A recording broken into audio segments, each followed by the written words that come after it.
અમદાવાદ જિલ્લાના ધંધુકા તાલુકાના પવિત્ર ધરોહર સ્થળ શ્રી દાદા બાપુ ધામ પચ્છમ ભાલ ખાતે તારીખ 11 એપ્રિલના રોજ તૃતીય પાટોત્સવ અને સપ્તામૃત મહોત્સવ અદ્વિતીય ધાર્મિક કાર્યક્રમ અને માનવ સેવા કાર્યક્રમો સાથે ભક્તિભાવથી ઉજવાયો હતો। આ અવસરે અનેક ધાર્મિક વિધિઓ તેમજ સમાજ ઉપયોગી પ્રવૃત્તિઓનું આયોજન થયું હતું, જે સમગ્ર ભાલ પ્રદેશ માટે ગૌરવ અને સ્નેહનો પર્વ બની રહ્યો હતો। મહોત્સવ અંતર્ગત નવચંડી યજ્ઞથી ધામમાં આધ્યાત્મિક એનર્જીનો પ્રવાહ વહેતો થયો હતો। તૃતીય સમૂહ લગ્ન દ્વારા સર્વ સમાજની દીકરીઓના જીવનમાં નવી આશાની કિરણ પ્રસરી હતી। માનવ સેવા ભાવના સાથે આયોજિત રક્તદાન શિબિર અને મેડિકલ કેમ્પે લોકોના આરોગ્ય માટે આશીર્વાદરૂપ કાર્ય કર્યું હતું। આ અવસરે મોગલ માતાજીની ભવ્ય ધ્વજારોહણ વિધિનો વિશિષ્ટ આનંદ અનુભવાયો, તેમજ નવા ભોજનાલય, રસોઈઘર અને પ્રાર્થના હોલના ઉદ્ઘાટનથી ધાર્મિક સ્થાનની સેવા અને સુવિધાઓમાં નવી કડી જોડાઈ હતી। મહોત્સવ દરમિયાન પરમ પૂજ્ય વીરભૂષણ ધર્મરક્ષક વિજયસિંહ બાપુ તથા મહંત શ્રીના માર્ગદર્શન હેઠળ સંતવાણીના સરસ્વતી સાગર વહી રહ્યા હતા। આ પાટોત્સવ અને સપ્તામૃત મહોત્સવે માત્ર ધાર્મિક ઉજવણી જ નહીં, પરંતુ સમાજ હિત અને સેવા કાર્યમાં પણ મહત્વપૂર્ણ ભૂમિકા ભજવી હતી। જય દાદા બાપુ, જય મોગલમાં, જય ગોગા મહારાજ। આજે તૃતીય પાટોત્સવ નિમિત્તે અને તૃતીય સમૂહ લગ્નનું આયોજન છે। આ ગરીબ મા બાપ વગરની દીકરીઓ છે, એમને એક બાપનો છાયો મળે આ જગ્યા દ્વારા, અને એક મા બાપ માવતરનો છાયો મળે એવા ઉદ્દેશથી, અને એમને એક સહારો મળે।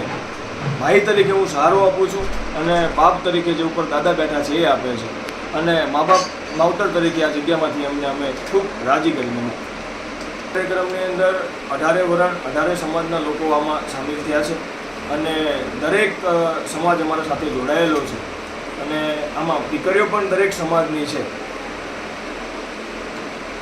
સવારે નવચંડી યજ્ઞથી માંડીને ધજા ધોરણ સુધી, અને આજે જે સાંજે સમૂહ લગ્નનો જે અત્યારે કાર્યક્રમ ચાલી રહ્યો છે, એની અંદર તકરીબન 20 થી 25,000 લોકોનું આવવાનું છે। આજે સામાન્ય રીતે અત્યારે આજે મા બાપ છે એ દીકરી મોટી થાય એટલે એને ચિંતા હોય છે કે એને સારો છોકરો શોધવો અને પરણાવવો, અને સારો છોકરો તો સગા સ્નેહોના માધ્યમથી મળી જતો હોય છે, પણ આ મોંઘવારીમાં એમને પોતાનો જે પ્રસંગ છે દીકરીનો ઉકેલવો એ ઘણી અઘરી વાત હોય છે, અને એના માટે ખૂબ એ લોકો ચિંતિત હોય છે। એવા સમયે આ દાદા બાપુ ધામ પચ્છમ દ્વારા જે આ સમૂહ લગ્ન નું આયોજન કરવામાં આવ્યું છે, ખરેખર આવકાર્ય છે। આ ધામે ધૂમે દીકરીઓના મોજ શોખ પોસાય એવી રીતે આ લગ્ન ઉત્સવનું આયોજન કરવામાં આવેલ છે। ખરેખર તે દાદ માગેલી એમ છે। એટલું જ નહીં, પણ દીકરીનું આખું ઘર ભરાઈ જાય અને એક પણ વસ્તુ ઘર વસાવવામાં ખૂટે નહીં એટલી બધી ચીજ વસ્તુઓ તેને ભેટ આપવામાં આવે છે। ખરેખર આ દરેક વસ્તુ જે છે એ ખૂબ જ પ્રશંસનીય અને ધન્યવાદને પાત્ર છે।